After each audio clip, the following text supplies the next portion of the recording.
I think it's extremely important.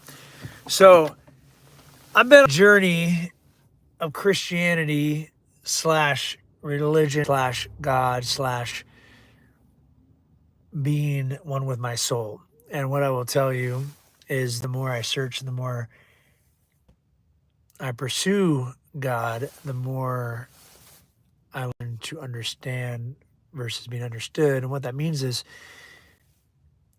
so many different religiouses fight about who's wrong, who was first, all these things. At the end of the day, I just seek for truth. So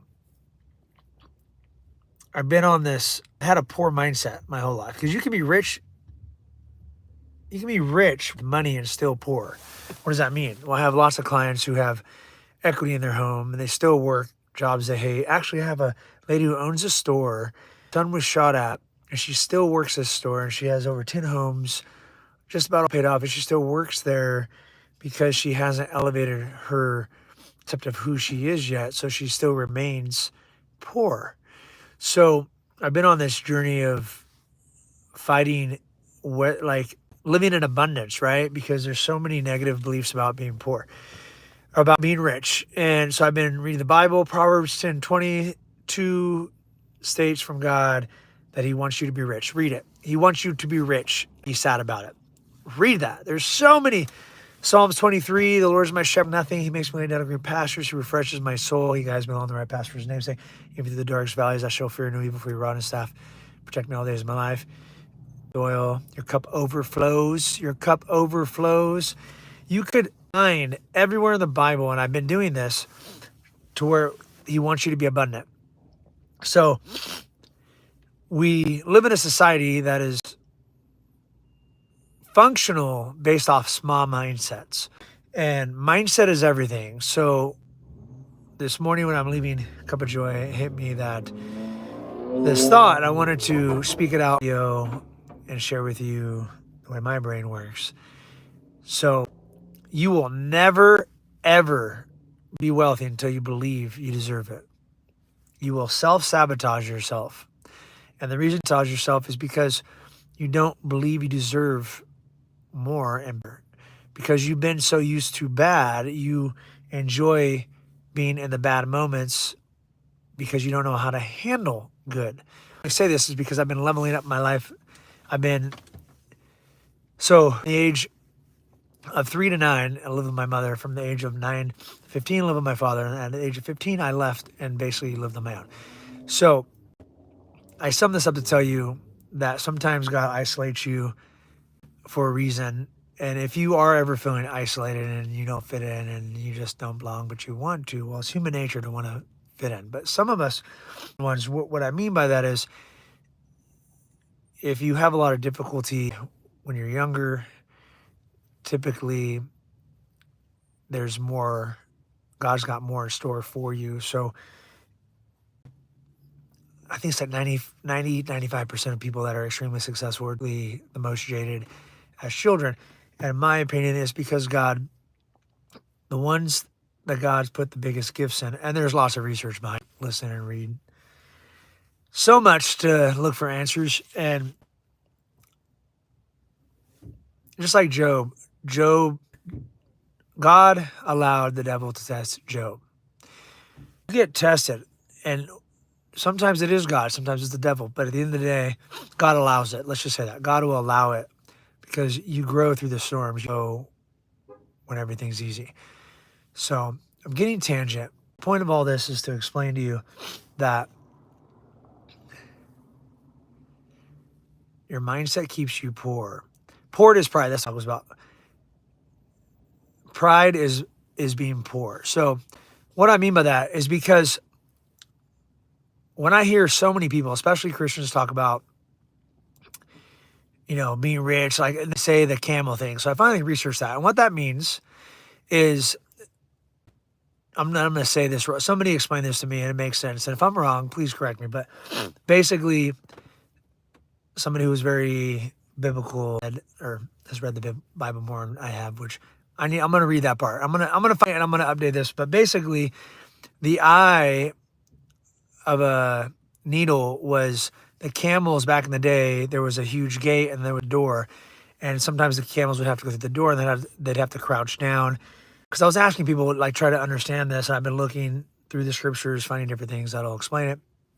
But basically, so what by the camel going through the eye, it's not impossible. The camel has to bend down and get really low and climb through the door versus the big open gate. So Christians use this. I've heard this message ever since I've been in church. So many poor people will tell you this, and they don't even know what they're talking about. So, but they use that to justify being poor because their pride keeps them where they are. Your pride, your ego, and it's recently where my pride came before I fell. Now, looking back, I would never do that again. But being who I was, there would have been no other way because that's who I was. And I chose pride because it involved my children. And I went eye for an eye, right? So, and I've been really battling that eye for an eye versus, and this is what I'll tell you from my own experience. Because I've lived, I lost over $1 million because I went eye for an eye. Because I was so prideful about my children, which makes sense being a man. So, but at the end of the day, when I talk to people that are going through something similar that I have at the beginning, which I catch quite a bit selling homes, people are going through divorces, my advice to them is every man gets hurt when a woman leaves them, and 80% of women leave the man in a divorce. Recently, there's so many stories, but recently this happened to someone I know. They go home and they got kicked out of their own house, and a man or his family, and then when men and women separate and everything's taken from them and just get kicked. And this happens all the time. As a man, it is the worst thing that you can do to us. We work our whole lives for a family. That's what we work for. And then when that's all taken away, your pride. I made my decisions out of emotions for my children, out of anger, out of somebody doing something wrong and me wanting to control them not getting what I didn't feel to get. And at the end of the day, when I stopped giving all of me and going through, God was opening this door for me. God was directing everything in my life, but I was fighting it. If I would have just went with the flow, because He had me there doing my best, doing the next best thing, which Stephen Furtick talks about, I wanted my family together, but there weren't. So what I should have done was kept focusing on everything that I was building and let go of anger of somebody doing the most evil thing I could ever think of somebody doing to a human, to a person, to a good, take their children from them, and basically from day one had evil intent. Okay, so once you realize that, you don't want to give them what they wanted, what they ruined, you feel they ruined your plan, but God has bigger plans. So what I'm saying is turn the other cheek and move forward. And this is what I will bring my children, which I'm 41, they're 7 and 9, and I've been teaching them. I've been fighting with the eye for an eye thing. And what it taught me going through all this with the separate was it was the hardest thing. I wasn't a big enough person to do it. Let's just say that. I wasn't enough person to do it. My pride kept me down. And if I look back now, if I would have told my younger self what to do, so pay her and move on. Pay her, move on. And that's what I tell clients and anybody going through something similar, because it does happen quite a bit. But this all stems from a poor mindset. This is why I'm preaching this today. It all stems from having a poor mindset. You will never, ever, ever be wealthy without a poor mindset, because everything, even if you make $1 million, most business people that make $1 million lose it and then get it all back. And the reason they do that is because everything that got them there was the same things that broke. And you have to learn, you have to become a different version of yourself to handle what you have, but you've never had it. So you don't know how to handle it. So you tend to move with a fear mindset, and you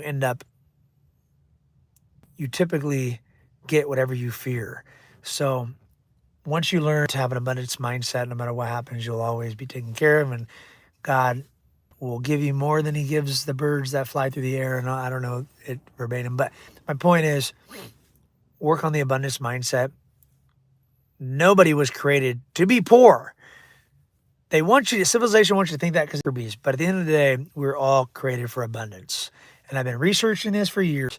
And I'm finally, in my mind, believe that. And now I know I will be focused on not about creating money and being greedy, because I was greedy.